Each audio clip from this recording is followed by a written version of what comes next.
আসসালামুআলাইকুম dear learners, আজকের আমাদের topics number নেই, তবে কোন কোন শব্দগুলো সিঙ্গুলারে এক অর্থ প্রকাশ করবে কিন্তু ওই শব্দটি প্লুরাল হলে অন্য অর্থ প্রকাশ করবে, আজকে আমরা সেটাই শিখব।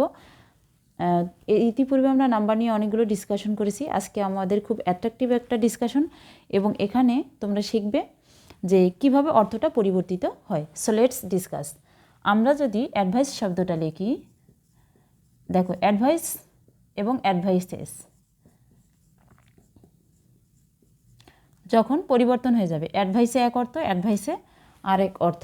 অর্থটা কি? যখন অ্যাডভাইস থাকবে তখন অর্থ হবে উপদেশ, উপদেশ, কিন্তু যখন অ্যাডভাইসেস থাকবে তখন কিন্তু অর্থ চেঞ্জ হয়ে সংবাদ বা তথ্য হবে। এই অ্যাডভাইসেস মিন্স সংবাদ বা তথ্য। এখন আমরা সেন্টেন্স দেখি কিভাবে আমরা বুঝতে পারবো যে কখন তথ্য এবং কখন সংবাদ অর্থে ব্যবহৃত হবে।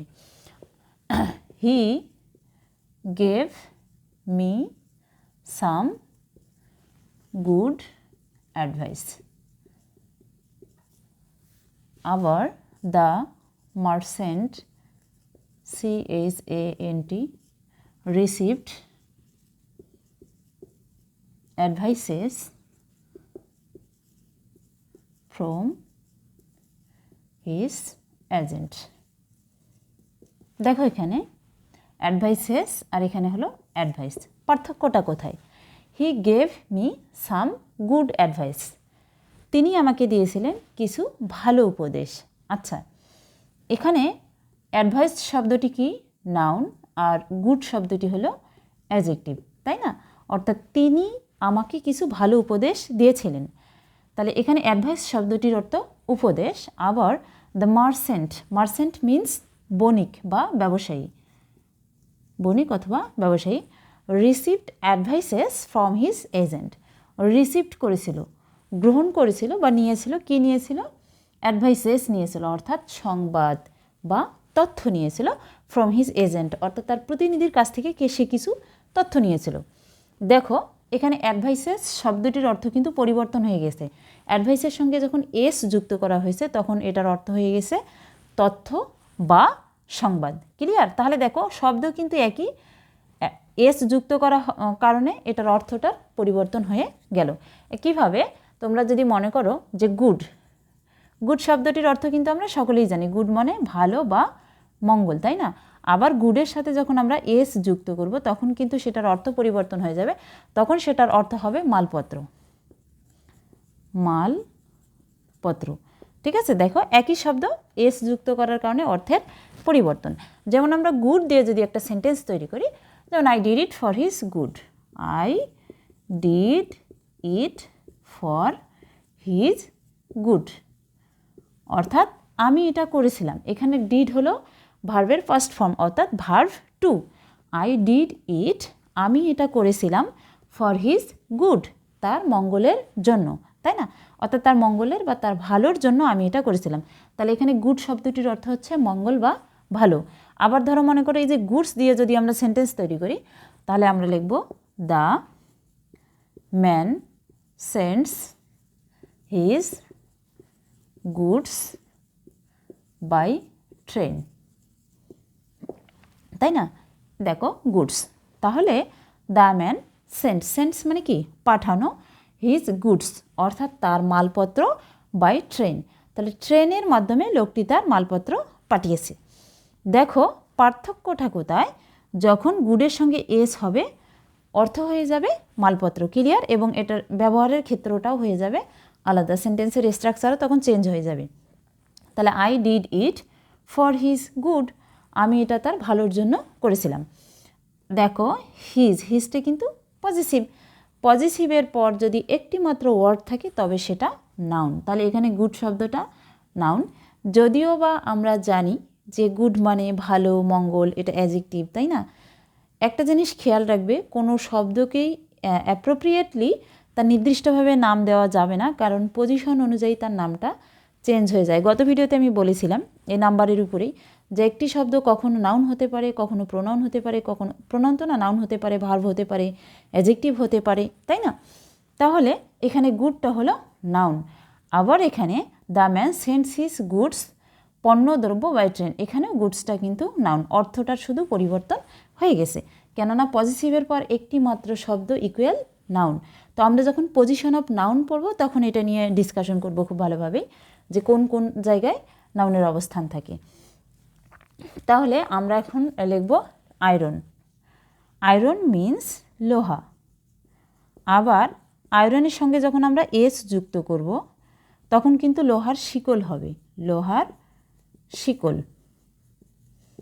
তাহলে একই শব্দ এস যুক্ত করার কারণে অর্থের পরিবর্তন। তাহলে আয়রন মিন্স লোহা, আর আয়রন হলো লোহার শিকল। এখন আমরা সেন্টেন্সে দেখব কিভাবে এটা ব্যবহৃত হতে পারে। যেমন iron is a useful metal লিখতে পারি, iron is a useful metal, তাই না? মেটাল মিন্স ধাতু, মেটাল মিন্স ধাতু। তাহলে আয়রন হচ্ছে একটা উপকারী ধাতু, কিন্তু আয়রনস অর্থ লোহার শিকল। এটাকে আমরা কিভাবে সেন্টেন্সে করব? দ্য থিফ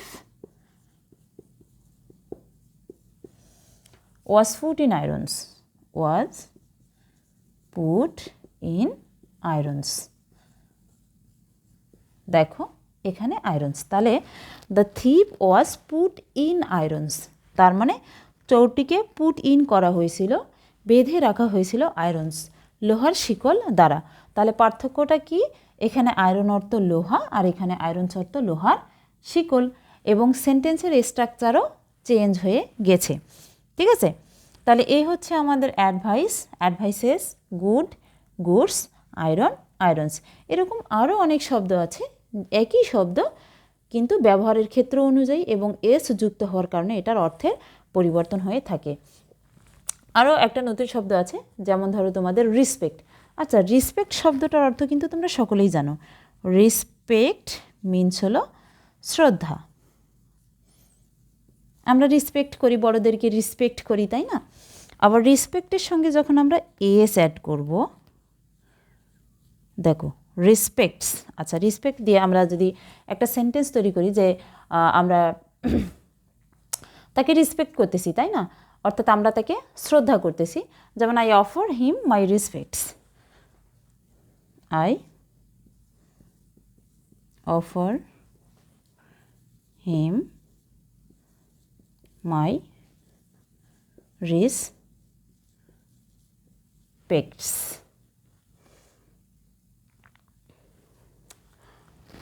আচ্ছা, আমরা এটা ইরেজ করে দিয়ে উপরে লিখি, এখানে দেখা যাচ্ছে না।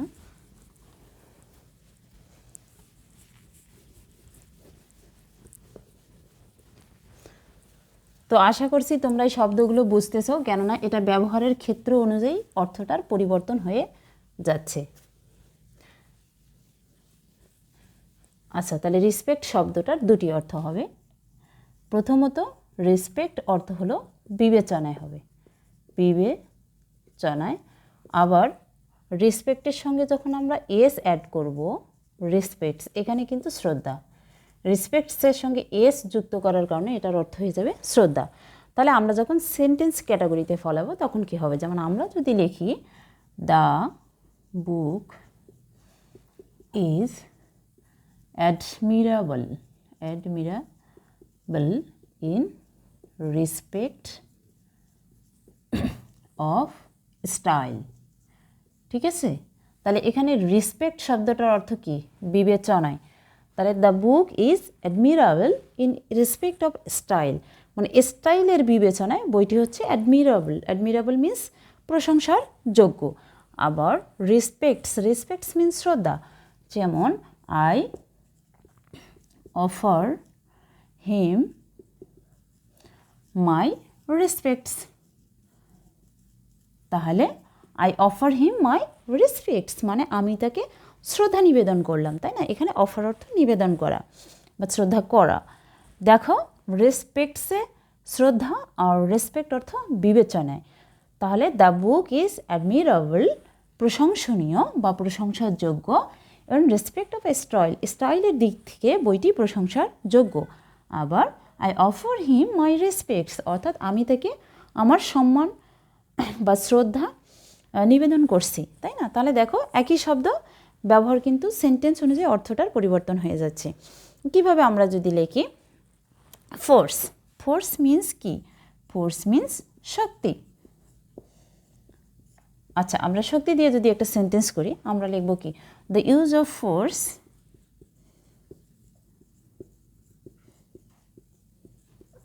The use of force is but temporary.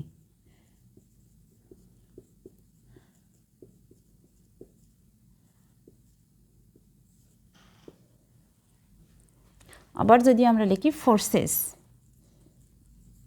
Forces means সৈন্যদল, তাহলে forces were sent to the frontiers, FRONTIER। তাহলে এখানকার ফোর্স আর এখানকার হলো ফোর্সেস। তাহলে force means Shakti, the use of force অর্থাৎ শক্তির ব্যবহার ইজ বাট টেম্পোরারি, মনেটা ক্ষণস্থায়ী। আর ফোর্সেস হলো সৈন্যদল, forces were sent to the frontier, frontier means দুর্গ, ফ্রন্টিয়ার মিন্স দুর্গ।